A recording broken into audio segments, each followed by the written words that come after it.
So listen, a bunch of you suggested I watch Care of Kancharapalam for my happy movies list. लेकिन ये film इतनी deeply moving है, I felt like it deserved its own separate घर से movie review.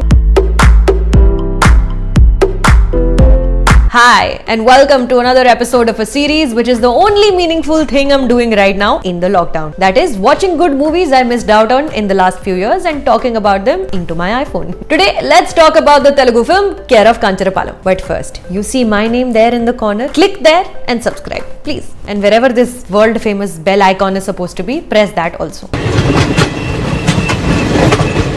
Our film today is set in the small town of Kancharapalam in Visakhapatnam. So seemingly unremarkable in its existence, you look it up, even Wikipedia only has about 4 to 5 lines to offer. But there's more than meets the eye. You know, it's one of those villages that turned over into a small town of its own design and is slowly catching up with the world. But through the years, you can tell that this growth has not been exponential. Here we are shown 4 love stories. A young infatuation in the kind of school where students sit on floors because only the teacher can be afforded a desk. Another is a college-age romance between a young, strong, fiery girl and an equally fiery boy who is now compelled to find a job. The third and by far the most moving love story is between a man who sells liquor at a local theka and a prostitute who buys alcohol there each night. And the last one is an awkward, adorable saga of a 49-year-old man and a 42-year-old single widowed mother who's also his superior at the office where he's an underpaid assistant. Writer-director Venkatesh Maha realizes the potential of the narrative becoming an entangled hodgepodge because despite being set in the same area, all these stories they involve very many characters and the audience is required to empathize with said characters without the screenplay having the luxury of going into everyone's backstory. Isliye, the characters that he does present are so strongly built, even the ones we don't know a whole lot about. For instance, take the school love story. This here is the most complicated one because इस love story के पीछे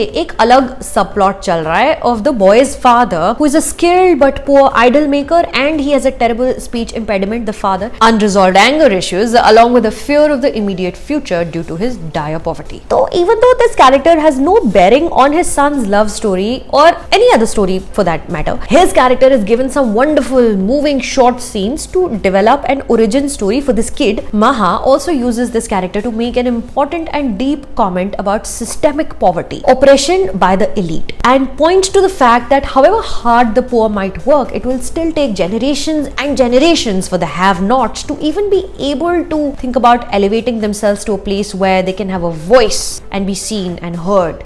This man, like most men in this film, is also either sad or angry because carefree, gay abandon is only an emotion the residents of Kancharapalam are allowed to express if they're kids or they're drunk. Life doesn't let them forget the back-breaking burden of survival to let them be happy even for a minute. To hark back to Bong Joon-ho's Parasite, towards the end when the Kim family's son recovers from his brain surgery and realizes his father is trapped in the mansion's basement and how he creates a plan where he's going to make money and get really rich and buy that house and free his father. And the last shot of the film is him sitting under the same smelly socks he was sitting under in the first shot of the film, illustrating कि ये सिर्फ pipe dream है, ये होने वाला नहीं है एक generation के अंदर. Parasite में हर reference के लिए एक scene मिल ही जाता है. Anyhow, back in Kancharapalam, Maha also speaks in a very unforgiving tone about the fallacy of healing powers of religion. And not just a religion in particular, probably all the religions our writer-director has observed closely. There are Hindus, Christians, Muslims, all consider themselves more pious than the last, holding on to beliefs passed on to them by people who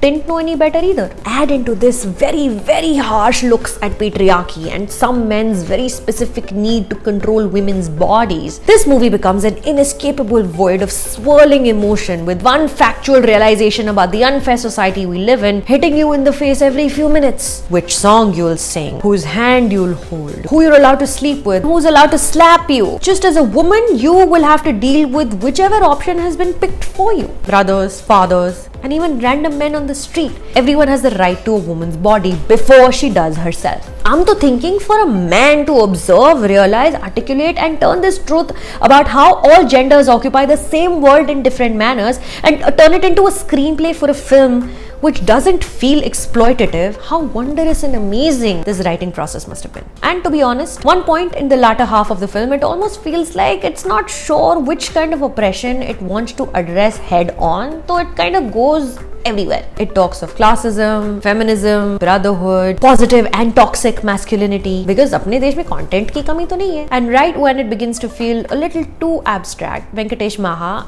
reins it in काफी संयम और control के साथ. While I was trying to decode the writing and its impact, I ended up reading some material online about the making of Care of Kancharapalam. How the whole cast is non-actors, most of them villagers. How the actor who plays Salima the prostitute is Praveena Parchuri, a freaking cardiologist from the United States with a passion for cinema, who decided to fund this film and at the nth hour also agreed to join the cast. Maha used to teach me acting via Skype from Kancharapalam, so I could learn it here and teach me Telugu, and the whole team would send me dialogues. The more stories you read about the making of Care of Kancharapalam, the more it grows on you, because you see the truth behind it, and that's always nice. So Care of Kancharapalam might not have made it to my happiest movies online list because the mood for the most part of the film is melancholic. Lekin I am a better person for having finally watched it, and maybe you should give it a try too. It's in Telugu, but you can watch with subtitles on Netflix, Jio Cinema and YouTube. Now for a segment we call Relation में Recommendation. We तो मतलब ऐसे पूरी team बैठी हुई है यहाँ video बनाने के लिए. Relation में Recommendation. Care of Kancharapalam opens with a song, Yemi Janmanu, about a soul's journey through the universe. Yemi Janmam Yemi Jivanamu